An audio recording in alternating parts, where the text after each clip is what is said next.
नौकर, कभी बेटी को संभालो तो कभी बाप के नखरे उठाओ। इन्हीं सब उथल पुथल में दिन बीतते रहते हैं, जिसमें हर रोज घर के अंदर कुछ नया सियप्पा खड़ा मिलता है, जो ज्यादातर शिविन और रोहन के ऑनलाइन स्कूल और ऑफिस से रिलेटेड ही होता है। एक सुबह, शिविन चलो उठ, आज की क्लास जल्दी है। कैमरा ऑफ करके आप अटेंड कर लो। अरे ऐसे छित्तर पड़ेंगे, दादी नानी सब एक साथ याद आ जाएंगी।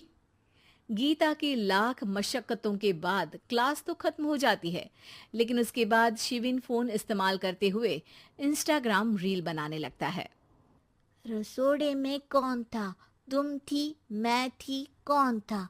कौन था? हाँ, मैं गरीब हूँ, मैं गरीब हूँ। अरे ओ गरीब के बेटे, आजा, मैं बनाती हूँ तुझे गरीब। मैं बताती हूँ रसोड़े में कौन था। पढ़ाई करने बोलो तो इनकी माँ मर जाती है, और ये पागलपंतियां जितनी मर्जी करा लो। गीता शिविन को डांट रही होती है, तभी रोहन बीच में बोल पड़ता है। अरे बच्चा ही तो है, इतना गुस्सा क्यों कर रही हो? बेटे का साथ देने की इसी एक कोशिश में अब शिविन के साथ साथ रोहन भी गीता के गुस्से की सूली पर चढ़ जाता है। अगर बेटे पर इतना ही प्यार आ रहा है तो इसे क्लास अटेंड क्यों नहीं कराते, इसका होमवर्क क्यों नहीं कराते? उस समय तो बहुत जल्दी मीटिंग आ जाती है, वो काम मैं करूं और यहाँ इस बेफिजुली की चीज में तरफदारी करके बन जाओ महान। हे भगवान, कोई तो इनके ऑफिस और स्कूल खुलवाओ, मैं इन्हें और घर में नहीं सह सकती। अरे कुछ और मांग लेती, क्योंकि तुम्हारी ये विश इस साल तो पूरी होने से रही, कोरोना। हाय नास पिटे ने जिंदगी ही बर्बाद कर दी। खाए कोई पचाए कोई, कल मुझे चुन चुन कर सबको मेरी बद्दुआ लगेगी।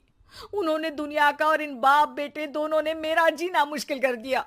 गीता वहां से चली जाती है, जिसके बाद रोहन शिविन से कहता है, अरे तुम्हारी मम्मी इतनी भड़की हुई क्यों है? आपकी वजह से पूरा समय घर में रहते हो और उस पर कोई काम कराने की जगह बस ऑर्डर देते रहते हो। अच्छा बेटे, सारा इल्जाम मुझ पर? पूरा दिन तो वो तुम पर ही चिल्लाती है। हाँ, मतलब दोनों का 50-50 है, कुछ करना पड़ेगा। वो कहते ना, make the best out of worst. I have an idea. वैसे तुम्हारी माँ सही कहती है, बहुत जुबान चलाने लगे हो, कम बोला करो। अगली सुबह रोहन और शिविन अपनी गलती को सुधारने के लिए गीता के उठने से पहले घर का आधा काम खत्म कर देते हैं, जिसे देखकर गीता खुश हो जाती है और फिर बाकी बचा काम वो तीनों मिलकर पूरा कर लेते हैं, जिसके बाद अब वो सब मिल बांट कर हर काम में एक दूसरे की मदद करते हुए लॉकडाउन का मजा लेने लगते हैं।